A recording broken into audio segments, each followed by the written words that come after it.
Captain America stands over him as righteous as always. Is like, there's always a way. Wolverine's, he's not going to back down. He's like, not always. And Captain America says, always.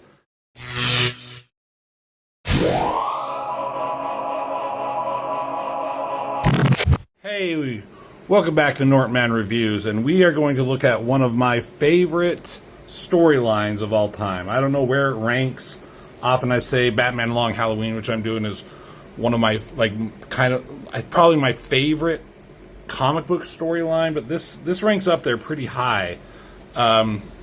It's a couple decades old by this point, and it kind of came out of nowhere. I was collecting comics. I was an adult and collecting comics on a regular basis, and I picked this up, not really knowing what it was happening. And this was before Marvel kind of went apeshit by doing a huge event every fucking summer. I think they did it after Civil War, where they were just doing like, it made so much money that they had to do like this big event that shocks and changes the landscape of the Marvel Universe forever. They did that a lot. Got to be too much, and I kind of stopped reading comics altogether because of it, for the most part. But before all that happened, House of M kind of came out of nowhere. I wasn't aware of it. I didn't know what was going to happen, and it comes out of both the New Avengers and the Astonishing X-Men that was going on at the time. And I reviewed and showed the first couple of chapters of New Avengers, the first two major storylines, and also where the Avengers Disassembled, where the Avengers were destroyed more or less by the Scarlet Witch, that we find out. Then the Avengers reformed into the New Avengers, where they had Wolverine, Spider-Man, Luke Cage, Spider-Woman join the team. And it made Avengers become more of a household name and the main Marvel comic book. At the time, X-Men was the king for so long. It's kind of weird to think of that now with Avengers and what they are, with the MCU. But Avengers just wasn't doing that great. Like, I don't know, for a long time, you can't just get rid of the Avengers comics. So Brian Michael Bendis came along and kind of reinvigorated it, and had a lot of stuff going on that, he plotted and planned out that had long-lasting ramifications in his own titles, stuff that happened in the first issues. You'd see pay off issues and years down the road. At the same time, Astonishing X-Men was happening, where the X-Men were rebooted under the scope of Joss Whedon, which I also reviewed those. So now those two teams going on at the same time, those titles, it culminated, they crossed over into this House of M. So that's kind of the deal. So this is Brian Michael Bendis as the writer, and I don't know how to pronounce his name properly. Olivier Coipel. He's not the cover artist here. I forget who this cover artist is. But he is a fucking amazing artist. And I discovered him from this. I know he did a few things here and there, probably in New Avengers, maybe a couple of side issues and whatever. But he became ungodly, in my opinion. He is so good, and is so good to this day. I'll pretty much buy anything he does. I bought some random book that he drew about magic. It's an indie book. I don't know what it is. I forget. I don't even remember reading it. I just looked at the pretty pictures. But he became one of my top 5 favorite artists of all time, and that includes people like the GOATs and the OGs of Jim Lee and Mark Silvestri and those guys, and Joe Mad. And this guy became one of my... And I'll point out why I think so. So we start off knowing where Scarlet Witch is at this point, right? She went fucking nuts. She destroyed, more or less, the Avengers and their legacy. So the traditional old-school Avengers with Vision and She-Hulk and... Wonder Man and all those guys who've been there forever, they're no longer part of the team. Only Captain America and Iron Man are really around with the newer Avengers. So, and at the end of the Avengers Disassembled, after they discovered Scarlet Witch, who's the daughter of Magneto, Magneto shows up. He's like, that's my daughter. You better fucking give her to me. I'm going to take care of her. And Magneto takes her and leaves. And the Avengers are like, what next? What do? Do we just let this happen? And yes, what are you going to do? Fight Magneto? Probably not a great idea at that point. So we start off with some what's going on here, and it's a birth, right? It's a woman giving birth, and you can't tell who it is, but then we have this shot, and it's Scarlet Witch, and there's Vision, and there's her two babies, her twins. Now, at the time, Young Avengers and her sons, Wiccan and Speed, in the New Avengers, it was eventually brought around that they are her sons, right?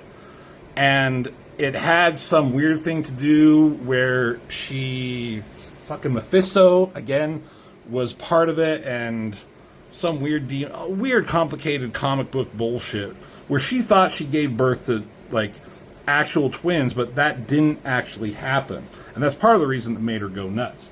So here's, like, all the people she loved. There's Vision, her husband. There's, Doctor Strange looked like he delivered the babies. There's Pietro. Is that Wonder Man? I don't know. That's, I think, Agatha Harkness.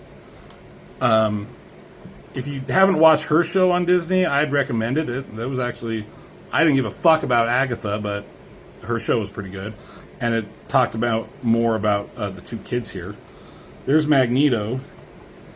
And she's, like, happy. She's having twins, and, like, it's a glorious moment. But then here's Professor Xavier, ominous looking, in shadows. And he's like, Wanda, this isn't real. You have to stop. And you have to put the world back how it was. Her hex powers, this isn't just in her mind. She's creating this illusion around her, from what I can tell. And he's like, you need to stop doing this. And she's like freaking out. No, this is the same thing that happened in WandaVision, right? The exact same fucking thing. Xavier's telling her to put it back, but it's her children. He's like, they never existed. And it's kind of a sad moment. So, back to the artist, Coipel. He can draw anything. And he has this style, in my opinion, that is comic book and cartoony. Not a lot of detail, exaggerated stuff here and there. A very distinct style, but he can draw any backgrounds, but he can draw people in a realistic way. It's not just all over-the-top muscles and jumping out of a fucking plane. Like, he can draw in a comic book way, but is also realistic. I know it's kind of hard to explain. And he can be very cinematic. This stuff can read like a movie, and it doesn't hurt that he has Brian Michael Bendis writing this shit. So she's sad. She's sad, and she's fucking figuring, remembering I killed the Avengers, I killed my husband, Vision died, She-Hulk went nuts, Hawkeye died. And so she's having a fucking meltdown. So there's, like previously in Uncanny X-Men, it talks about how Janosha was destroyed. That's where they are. And it's kind of in ruins. Basically how it happened in X-Men 97. And then previously in Avengers, how Scarlet Witch went nuts. So here's Magneto, and he's in his PJs. And he and Xavier, enemies, bitter enemies, best friends. They're just trying to help her at this point. But Xavier's like, it's not working. He can't figure it out, and they don't know what to do. I love this shot of Magneto half in the shadows here. He's kind of lamenting how, he kind of caused this. His history and his backstory and everything that he did as a villain. And I love that he just kind of walks off the edge here and just kind of floats off, using his powers. And like just the shot of the demolished Janosha here is really just it's a very great drawing, but it's very depressing too. And Magneto's saying, like, people probably think I deserve this, losing my children. He's like, yes, but she doesn't deserve this. So sometime later, they're in New York, and here you got Wonder Man and Captain Marvel, who doesn't go by Captain Marvel at this point. She's gone through several names. And I want to say that Carol Danvers and Captain Marvel came to prominence from this storyline, came back to prominence. She was around, she was in X-Men, she's gone by Binary, she's gone by Warbird, she's done a lot of stuff in X-Men, but she was an unknown character for a long time, and that's what Brian Michael Bendis likes to do. He likes to take some of these older characters and bring them back because he loved them. Tell me if I'm wrong, but at this time, what year was this?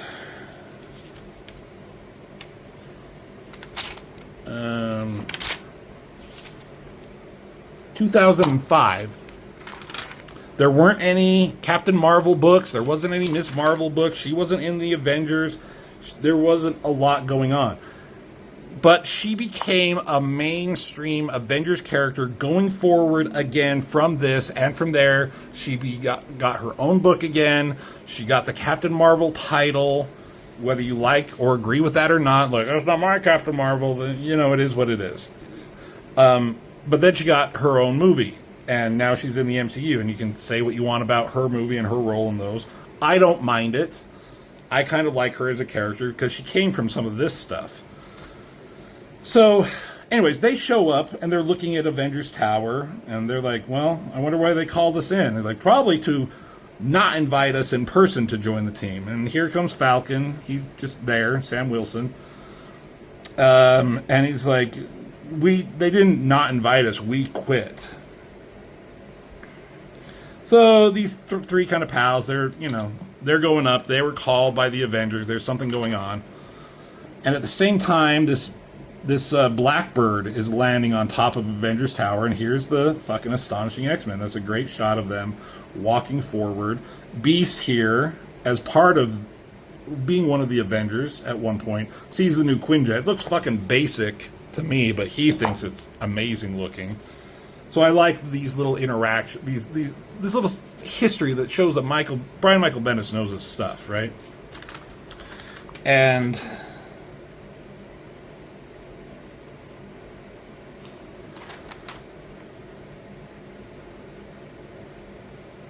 anyways, sorry. They go in, and the X-Men see like all the Avengers here. Now let's try and do a roll call. There's Yellow Jacket. Now, is that Hank Pym? That must be Hank Pym there. Captain America, Wasp, Carol Danvers, Sam Wilson, Xavier, obviously, Doctor Strange, Iron Man. Did I say Sam Wilson? Who's this? What's his name? What's Wonder Man's name?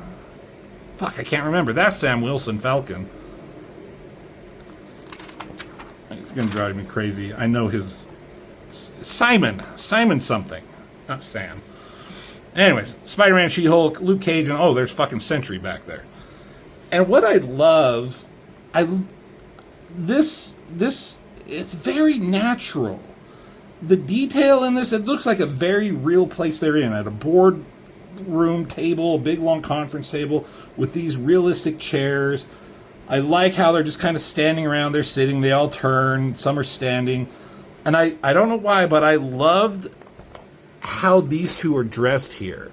That he has his superhero like costume, but just regular pants, and she has her superhero outfit on, but regular jeans and her jean jacket. I just fucking love that. I don't know why, but I thought that was such just a clever, like little detail. You can just put them all in like their costumes, like most of them are. Sexy She-Hulk. But I just fucking love that. So the X-Men and the Avengers meet, they hadn't seen Xavier in a while, so Kitty's happy.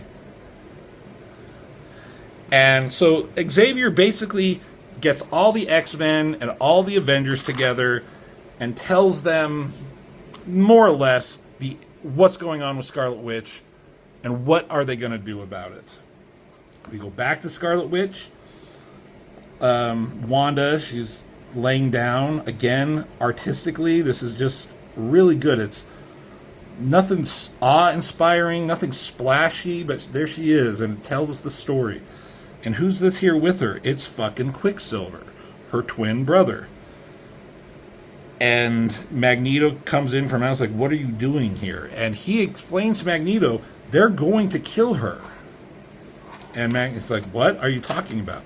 He's like, I was just there. So they called all the Avengers back. It would have been kind of cool if Quicksilver was here somewhere.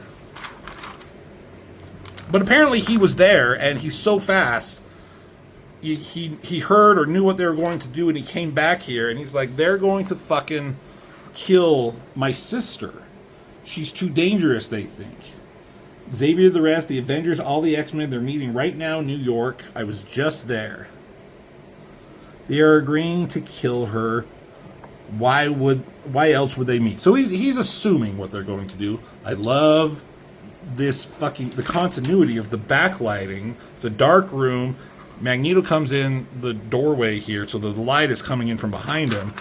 So the continuity is like, he's still facing away from the light, so his face is in shadows. I love that shit. And he's like, my sister, your daughter, they're going to kill him. And Magneto's like, they might be right. We don't know what to do. And they just took this image and kind of blurred it. And he's like, you're moving. I can't hear what you're saying. You're moving too fast. He's kind of like, he's like, I've always had to protect her from you, now from then, and now you agree. And he's like, what do you want me to do?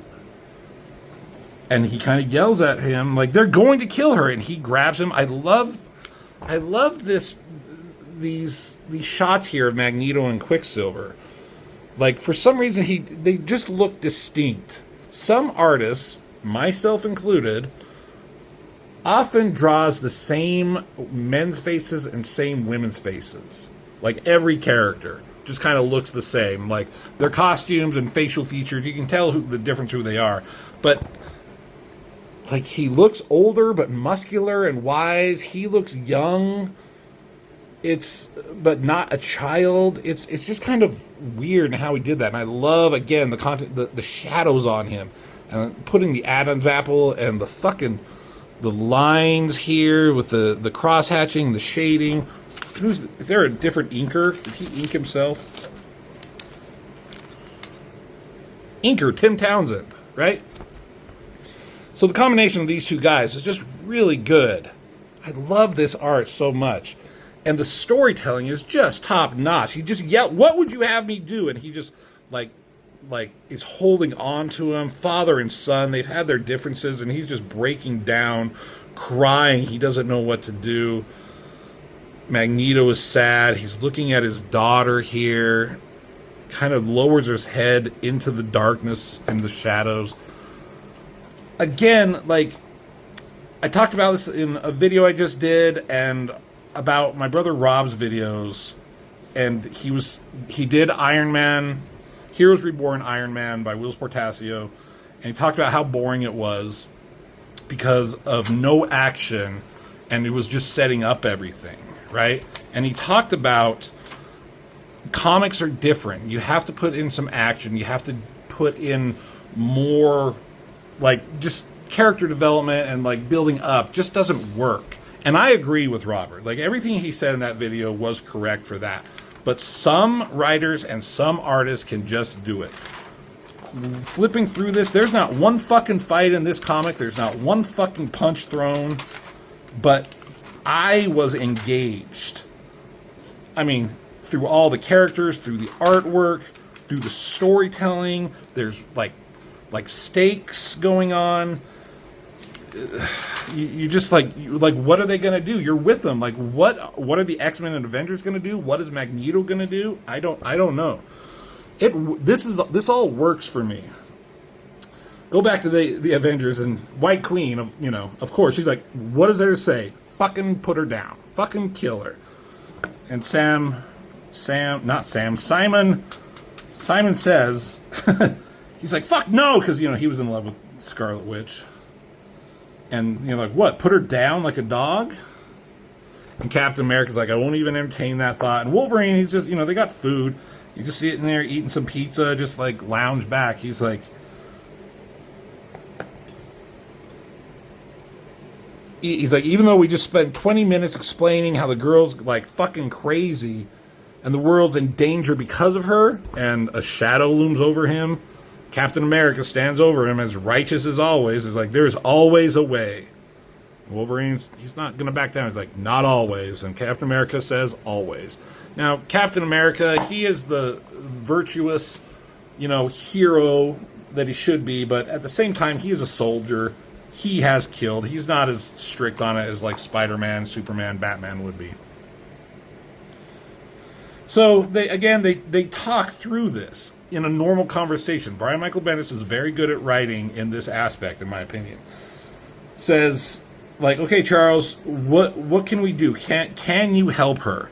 And he talks about all the stuff that he's tried to do. Doctor Strange chimes in. Because she's, Emma Frost is leading the conversation. She's like, okay, you don't want to fucking kill her. Let's go over the options. Telepath, Charles, the best telepath in the world. Can you fix her brain?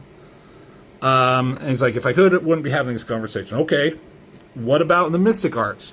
What can be done? I don't know. Have you been able to help her? No. Have you tried everything you possibly can, she says. He's like, at the moment, yes. And again, there's something... I love the way he draws Doctor Strange here. It's hard to explain with this beard, but he just has a very distinctive face in a very good way. And so she's like going through all the options. Telepathy? No. Magic? No. Does anyone else have any ideas? And he's like, I'm still researching. So Captain America's like, okay, that's it then. He's still trying to figure it out, so we're not going to do anything. And Wolverine chimes in. He's like, well, what if the witch goes fucking insane again like she should have? It's like, I've known Charles Xavier for a long time. If he says that she's going to go off the rails, then she's going to do it. And there's some silence because it's getting tense in there. And Emma Frost's like, let's vote. He's like, nope, X-Men don't get a vote. She's an Avenger. The Avengers say no. But White Queen says, okay, well, fuck you. We, as X-Men, have to, deal with mutant threats. And Kitty's like, threats to mutants, not mutant threats. Like, we do both. And she says, if word got out that a mutant, the Scarlet Witch, that she destroyed the Avengers, if a mutant destroyed the Avengers, it would fuck over mutant kind, right? People already hate mutants. If mutants did something to the Avengers, it would be horrible. That's kind of the same thing they talked about at the end of Onslaught, when the Avengers, Fantastic Four were all gone. So they go on. They continue arguing. It's the Avenger. It's our call. Spider-Man agrees. Carol Danvers and her fine ass. Wolverine's like, do the math. How many times does she have to kill one of you before you get it through your fucking heads? And Peter Parker, Spider-Man's like, so let me get this straight. If I went crazy, you guys, I could count on you to kill me? And Wolverine's like, yeah. And I hope you would do the same for me. Wolverine knows. He had to go through some shit. I think it happened before this time, maybe around this time, I can't remember. When his mind got controlled by Hydra and the Hand and whatever, and he murdered a lot of people against his will. So Wolverine fucking knows. Scott's kind of on the side with the Avengers. He's like, I can't believe you're entertaining this idea. He's like, I don't know what else to do. More talking. She was like a sister to me. Me too. And then they say, like, we can't make a decision like this. We need to go see her. Where is she? She's on Janosha. Spider-Man's like, ugh, I'm not going to make it home for dinner, right? So they travel there. Here's Janosha again. There's the Quinjet. There's the Blackbird. Nice sense of scale. Lands. They walk in this desolated city. And they go to the room where Wanda was and Magneto and Quicksilver were last. But she's not there. Now this is where the story gets a little kind of confusing in bits. Like I understand what's happening, but it's kind of like, wait, what did just happen? So they come in and they find that, okay, she's not here. And then I think it's Iron Man here. Or no, Simon. Simon says he took her. Magneto referring to. And they said, there's something wrong here, Professor. And Kitty's like, we should get out of here. And Spider-Man's like, no fucking shit. No one wants to be here. It's creepy. And they're like, hey, Strange, can you find Wanda? He's like, something's going on with the magics here. And then they're like, wait a minute. Where the fuck did Xavier go? Professor Xavier is not here. He was right here. Because he's saying, I can't see her. But then, like, he's just gone. Like, what happened? He just disappeared in front of everybody. He was right in the middle. And then, but Emma Frost is like, I found them. So, cool shot of them flying over. I don't know what the fuck Captain Marvel's wearing here.